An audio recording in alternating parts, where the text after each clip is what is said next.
natin ngayon is basic shadow boxing. Turo ko kayo kung paano yung basic ng shadow boxing at gano'n siya ka-importante. May dalawang klase ng pag-shadow boxing. Ano yun? Yung una is pag-shadow boxing based on the speed and skill.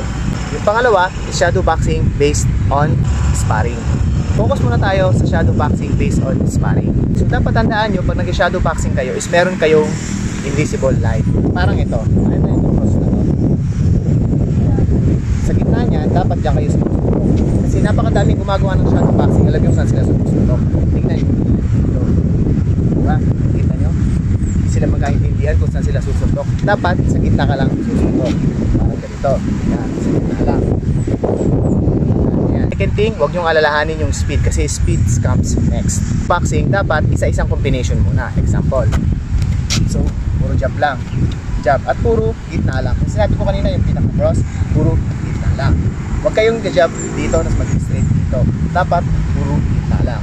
So, kapag naging komportable na kayo, susundan nyo na ng isa. So, dapat gitna yung tama. Tingnan nyo. Nasa gitna siya, diba? Okay. At isa pang tip, pag nag-shadow boxing kayo, pa isa-isa lang yung punch. Example, 1, 2, yan.